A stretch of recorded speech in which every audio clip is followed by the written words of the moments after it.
présentation. Donc, on va accueillir Apolline Bailly-Salin de Capgène et Marjorie Chassier de l'Institut de l'élevage qui vont nous parler de ce projet-là, qui est une étude exploratoire de l'efficience d'utilisation des ressources alimentaires chez la chèvre française. Je vous laisse la parole. Je ne sais pas si vous faites à deux voix ou s'il y en a une qui commence. Marjorie. Oui, bonjour. Bienvenue. On va faire à deux voix toutes les deux. D'accord. Et Geneviève, je ne sais pas qui tu vas passer la souris du coup.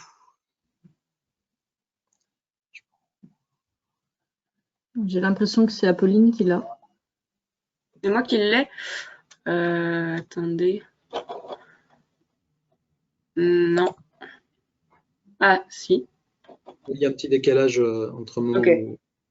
Bon, alors, Marjorie, si ça te convient, tu. Ouais, je te dis quand. Très bien. Donc effectivement, je vais vous présenter ces résultats-là qui ont été faits dans le cadre d'un projet européen qui s'appelle Smarter, qui vise à étudier l'efficience et la résilience chez les petits ruminants. Si tu veux passer, Apolline. Ouais. Donc, ce qui est attendu dans Smarter, c'est l'étude de nouveaux caractères donc pour améliorer l'efficience de l'utilisation des ressources alimentaires. Donc, nous, en ce qui nous concerne, il s'agit de trouver des phénotypes pertinents en lien avec cette efficacité alimentaire, de les mesurer à grande échelle, de caractériser un grand nombre d'animaux dans des milieux contrastés, de regarder la part de variabilité individuelle, quels en sont les facteurs de variation et, à terme, faire des analyses génétiques pour en estimer l'héritabilité, regarder les liens génétiques avec les autres caractères, faire de la détection de QTL de gènes et ensuite étudier les interactions génotype-environnement. Donc, pour trouver ces nouveaux caractères, il y a deux façons de faire. Donc, on peut faire soit une étude en élevage expérimental, ce qui a été fait à l'INRAE dans le cadre de Smarter. Donc, cela nous permet d'avoir des mesures précises de l'ingéré, vu qu'il possède des dispositifs automatiques de concentré et idem sur le fourrage. L'inconvénient, c'est que ça ne peut être réalisé que sur quelques dizaines d'animaux. En parallèle, un des autres avantages, c'est d'avoir des recherches de phénotypes innovants, comme le microbiote, ou à partir des fesses, de pouvoir faire des analyses de spectre et de prédire l'ingestion. Ces mesures étant peu applicables et développables en ferme, dans le cadre du projet Smarter, il y a eu un autre volet avec la collecte de phénotypes en ferme dans les 3 filières qui ont été étudiées. Donc là, dans ce cas-là, on a des mesures moins précises, mais en contrepartie, on a un plus grand effectif d'animaux qui est mesuré, avec une répétition de mesures par chèvre, vu qu'on va avoir de la collecte de phénotypes plusieurs fois au cours de la lactation.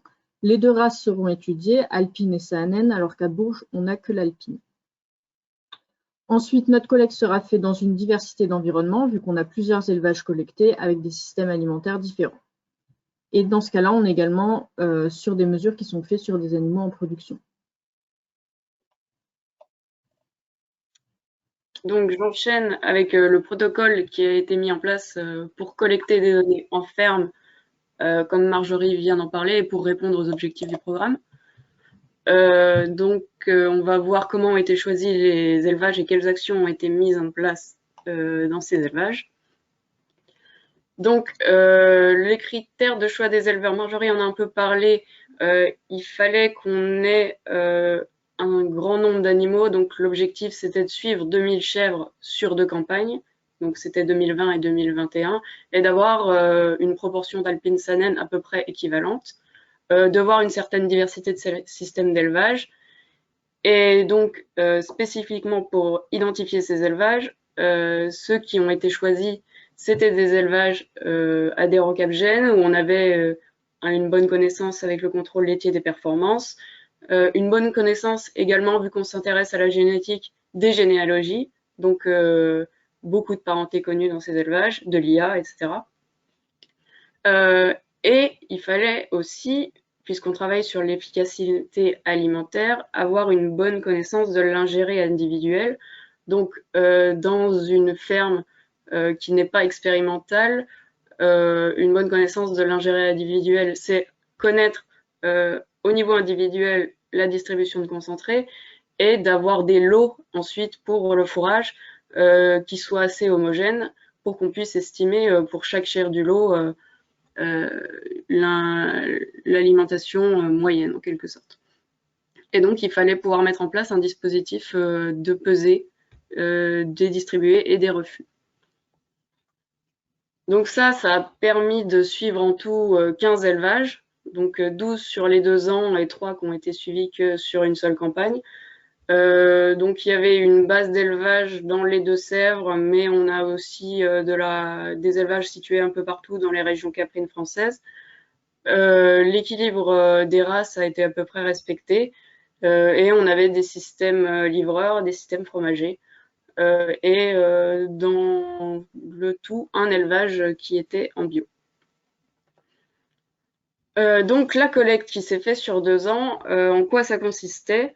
Il y avait toute une partie qui était autour du contrôle laitier. Donc le contrôle laitier était effectué comme d'habitude dans ces élevages, mais sur 4 contrôles par campagne, il y avait des actions supplémentaires qui étaient conduites. Donc ces contrôles-là, c'était les 2 premiers de chaque lactation, le contrôle le plus proche de la reproduction et le dernier contrôle de la campagne. Et donc, ce qui était fait en plus du contrôle de perf habituel, c'était pendant 3 jours la pesée de tout ce qui était distribué et ensuite derrière des refus pour l'alimentation, une enquête alimentation que je vais détailler juste après, et on récupérait d'autres infos, donc la composition des aliments. Il y avait des prises de sang sur certains élevages qui ont été effectuées pour mesurer les métabolites sanguins. On récupérait les spectromires et, si possible, les données de débit. Et donc, pour estimer l'efficacité alimentaire, à chaque contrôle Smarter, donc 4 fois par campagne, le technicien du contrôle laitier remplissait une enquête où il remettait toutes les données dépesées, les infos récupérées des DAC, la composition des aliments, et tout ça a été collecté donc jusqu'à 8 fois sur les 2 ans par élevage. Donc ça, c'était la partie contrôle laitier. Une fois par an, il y avait aussi dans ces élevages, par Capgène, le pointage. Donc le pointage classique de la morphologie, auquel s'ajoutaient d'autres mesures, donc spéciales à Smarter. Donc pour l'efficacité alimentaire, le critère qui avait été choisi pour faire un estimateur du poids, c'était le tour de poitrine. Donc le tour de poitrine est mesuré en routine sur les primipares. Là, pour la deuxième campagne, il a aussi été mesuré sur les multipares pour avoir 2 mesures dans la vie de l'animal et voir une évolution. Il y a aussi un pointage sanitaire qui s'est effectué en plus avec un relevé de signes cliniques. Donc sur des gros genoux pour voir le KF, sur des boiteries, sur l'état corporel de l'animal. Donc tout ça pour avoir des estimateurs de santé et de bien-être sur toutes les primipares suivies. On relevait les capteurs de température dans les bâtiments qui avaient été placés pour le projet. Et c'était aussi au cours de ce pointage qu'était fait le prélèvement d'un échantillon de cartilage en général sur l'animal pour permettre à terme le génotypage. Donc toutes les primipares étaient prélevées pour génotypage. Donc dans Smarter, il y a aussi quelques données qui ont été récupérées en plus de ça. Donc il y avait un suivi de l'élevage des chevrettes. Toutes les infos concernant la reproduction ont été récupérées, plus les causes de sortie des animaux. Donc, alors après, au niveau analyse des données, ce qui a été fait, je vais vous parler des génotypages, puisque donc le programme a permis de collecter des échantillons sur plus de 2000 animaux, donc ce qui était l'objectif. L'objectif derrière, c'était d'en sélectionner parmi ces 2000 environ 900 pour les génotyper. Donc les critères de choix, c'était la façon dont on allait pouvoir exploiter ces génotypes derrière en ayant des phénotypes à mettre à côté. Donc des chèvres qui avaient été présentes à un maximum de contrôle, qui avaient bien été pointées, etc. Et donc ça a permis à terme de génotyper quasi 900 chèvres sur 13 des élevages, et sur un des élevages qui était dans une autre étude en même temps, l'intégralité du troupeau a été génotypée, ce qui fait qu'au total, on a apporté 1500 génotypages à la base des femelles déjà génotypées. Voilà, Marjorie, je te refais passer la suite. Ah, on a passé un peu vite. Ouais, on t'entend pas. C'est bon. Donc maintenant que Apolline vous a présenté le protocole de collecte, ici on va plutôt se focaliser sur le calcul de l'efficacité alimentaire. Si tu peux passer. Ok. Donc ça passe pas du tout. Ouais, ça passe plus, c'est bizarre. Attends.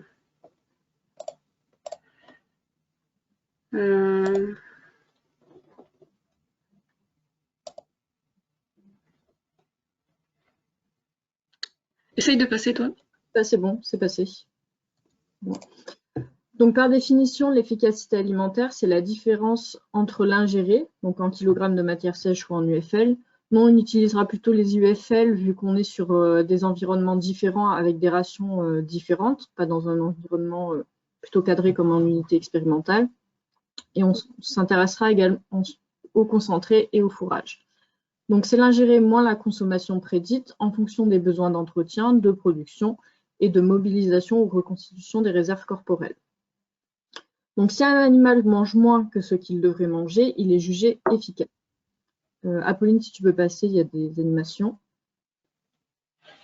Donc, pour estimer cette efficacité alimentaire, ce qui est le plus couramment utilisé, c'est le modèle mathématique suivant qui vous est présenté. Donc, pour cela, on a besoin de la quantité ingérée individuelle, du poids, de l'information de changement de poids entre deux points de mesure, des changements de NEC, des informations sur la production avec le lait, le TB et le TP, et en résultante, un résidu. Avance, Apolline, s'il te plaît. Ouais. Donc, toute la partie en bleu, en fait, correspond à la consommation prédite et le résidu représente l'efficacité alimentaire. Donc, avance, Apolline.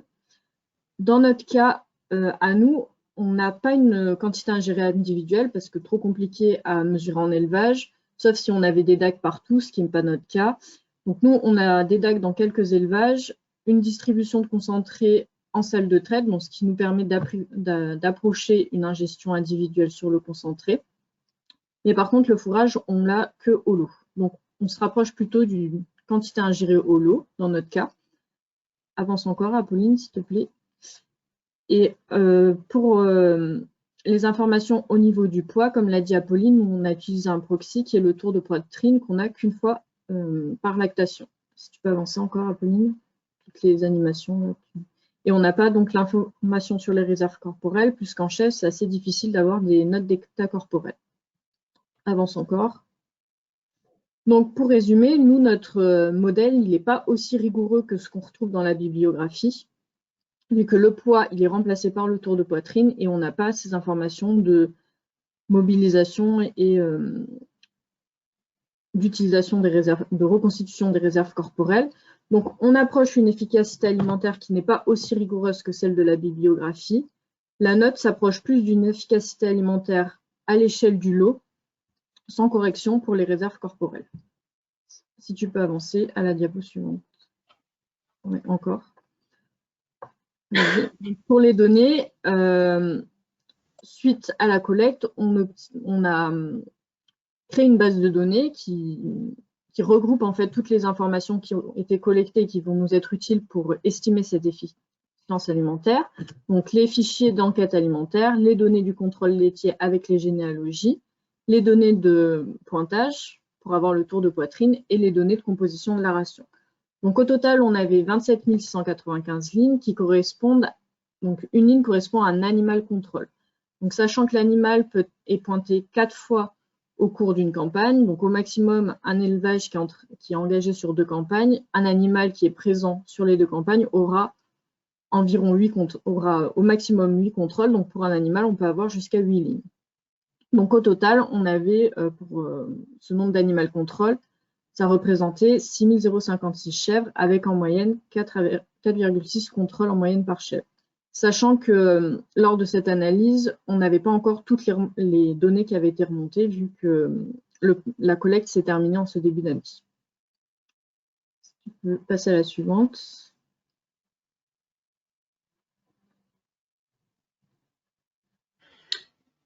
J'ai pas l'impression d'avoir le contrôle. Essaye de passer.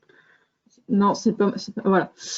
Donc, sur cette base de données, on a décidé de faire une sous-sélection d'un jeu de données pour être le plus rigoureux possible dans nos données. En fait, comme on ne sait pas trop où on va avec l'efficacité alimentaire, vu que c'est peu fait en chef, on a voulu avoir le jeu de données le plus fiable possible. Donc, pour cela, on a utilisé des critères pour sélectionner nos données le plus finement possible. Et l'un des critères qui a été les plus sévères, c'était le tour de poitrine. Car comme l'a dit Apolline, il a été fait en première campagne que sur les primipares. Donc, avec ce critère, on a perdu toutes les multipares, ce qui nous fait passer, après sélection, à seulement 47% de nos chèvres mesurés, et ce qui représente 31% de notre jeu de données initial. Si tu peux avancer. Donc, ce jeu de données final sur lequel on va travailler, il est composé à moitié d'alpine et à moitié de saanen. Pour une grande partie, on a une grande majorité de primipares, 70%, avec la grande majorité en campagne 1, 92%, et puis en campagne 2, là où il y a eu des mesures de primipares, on tombe à 52%. Donc maintenant, je vais vous présenter un zoom sur les 3 composantes clés de l'efficacité alimentaire, la quantité de lait, le tour de poitrine et la quantité ingérée, pour voir si ce sont bien des composantes qui présentent une certaine variabilité, qui pourront expliquer la variabilité, si on en trouve une, sur l'efficacité alimentaire. Donc ici, vous est présenté la distribution de la quantité de lait quotidienne. Donc on remarque qu'on a une moyenne à 3,49 litres avec un minimum de 0,3 litres et un maximum de 6,9 litres. Donc ce qui présente une grande variabilité qui est traduite par le coefficient de variation, la dernière colonne, de 29%. Donc on a une bonne variabilité pour la quantité de lait et on peut remarquer qu'on a dans notre dispositif des alpines qui semblent produire plus que les saanen. Apolline, tu peux passer à la suivante. En ce qui concerne les tours de poitrine, que ce soit chez les alpines ou les saanen, on observait un tour moyen de 90 cm, ce qui peut paraître étonnant parce qu'on s'attendait à avoir un tour de poitrine plus important sur les saanen qui généralement sont un petit peu plus grandes. En ce qui concerne la variabilité, on a un coefficient de variation de seulement 6%, donc une variabilité pas si importante que ça, concernant le tour de poitrine. Tu peux aller à la suivante. En ce qui concerne la quantité de matière sèche ingérée, qui est donc la résultante de la quantité distribuée moins les refus. En ce qui concerne la matière sèche totale, on était sur une moyenne de 2,82 kg et un coefficient de variation de 11%, donc ce qui est modéré.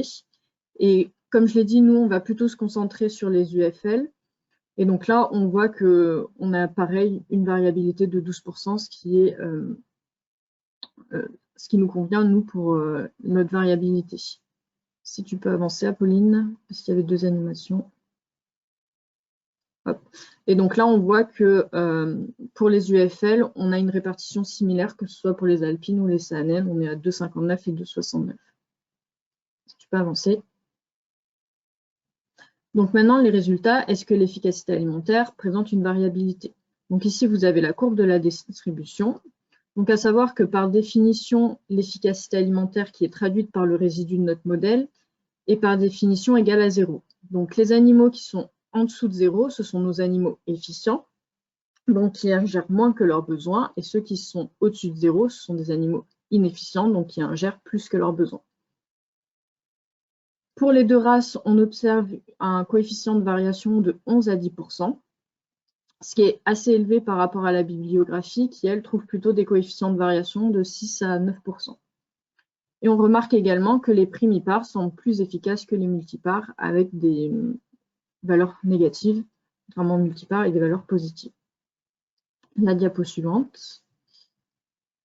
Donc nous, comme je l'ai dit, notre modèle n'est pas le plus rigoureux possible. Donc pour ne pas se tromper sur notre classification des chèvres, on a décidé de faire 3 classes pour déterminer l'efficacité alimentaire. Donc, nos chèvres efficientes, nos chèvres intermédiaires et nos chèvres inefficientes. Tu peux passer. Donc maintenant, si on compare ces classes, on remarque que les chèvres efficientes donc, ont bien des valeurs négatives pour l'efficacité alimentaire, nos intermédiaires sont proches de 0 et les inefficientes ont des valeurs positives, ce qui est cohérent avec notre classification. Quand on regarde les quantités de matière sèche ingérées, on voit qu'elles augmentent avec la classe d'efficience. Donc plus on est efficient, plus les quantités sont faibles, et plus on est inefficient, plus c'est positif. C'est élevé.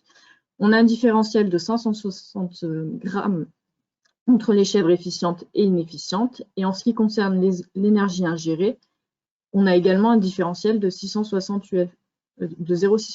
UFL. Donc, on a des différences qui ne sont pas négligeables entre les deux groupes extrêmes.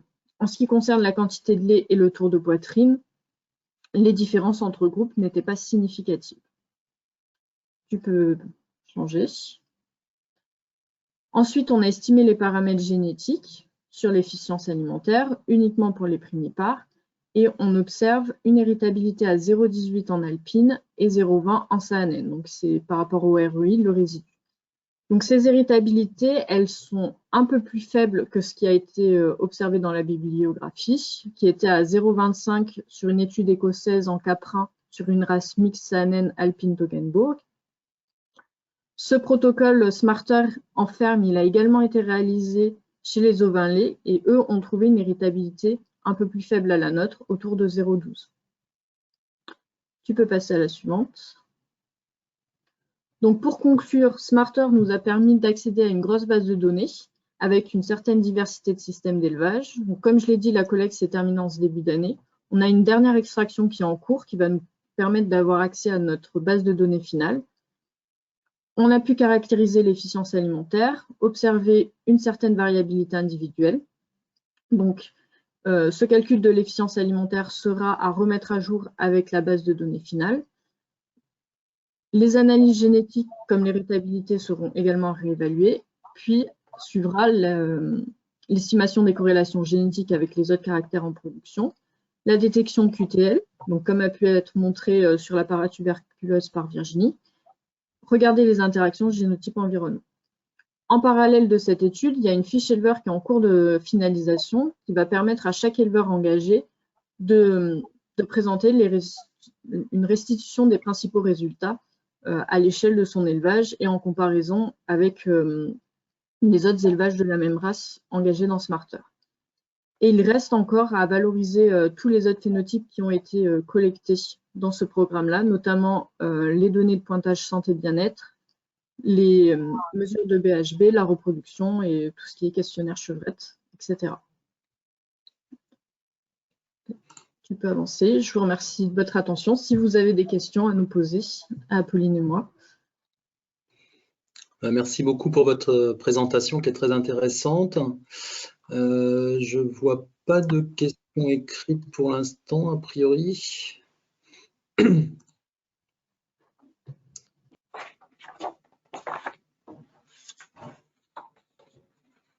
Ah si, une question, l'augmentation, je ne sais pas si vous la voyez dans les questions à droite, l'augmentation des kilogrammes de matière sèche ingérée entre moins efficace et plus efficace, le point. Quelle est la répartition entre l'ingéré fourrage et l'ingéré concentré? Alors, le fourrage, on l'a juste à l'échelle du lot. Et le concentré, on peut l'avoir soit à l'échelle du lot, soit à l'échelle individuelle, si donc il y a des DAC ou une distribution en salle de traite. Et ça peut varier en fonction des systèmes d'élevage, parce qu'on va avoir certains élevages qui vont utiliser plus de concentré, d'autres moins. Donc, c'est assez dépendant de l'élevage étudié.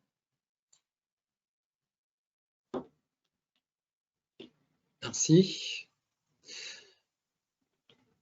Marjorie, tu sais, c'est Isabelle là, on avait trouvé sur un précédent jeu de données que entre les efficientes et les inefficientes, oui. Il y avait 90 grammes de concentré par kilo de lait en moins sur les efficientes. Oui, c'est vrai. Donc 90 grammes par kilo de lait, c'est pas rien, quoi. Ça vaut le coup. Alors, on a une autre question également. Peut-on imaginer introduire les paramètres PDI, PDI-UFL, PDI-A, PDI à terme pour évaluer l'efficience alimentaire, car les paramètres PDI, voilà. Non, attendez. Car c'est aujourd'hui le plus problématique en rationnement et a fortiori en agriculture biologique où les tourteaux vecteurs de protéines et de PDIA sont hors de prix. Alors, dans l'idée, effectivement, il ne faut pas mettre de côté les PDI et tous ces caractères-là. Nous, dans notre modèle, on a choisi celui-ci parce qu'il s'affranchit de ces données-là. Pour une première approche de l'efficience alimentaire,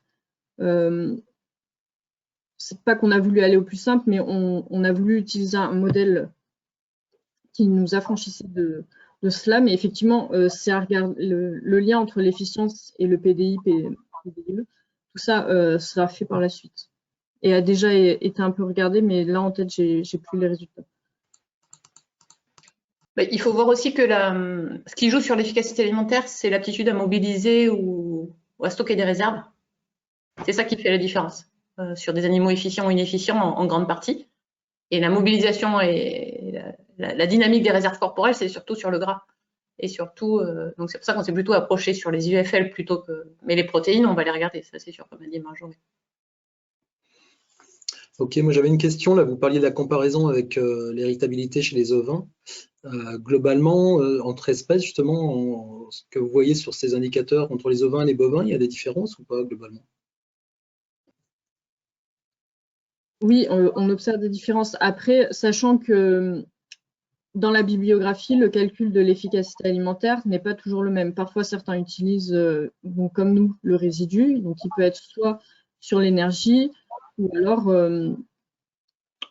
sur les quantités de matière sèche. Donc, c'est assez compliqué de vraiment comparer nos héritabilités parce qu'on n'a pas le même calcul pour estimer cette efficience.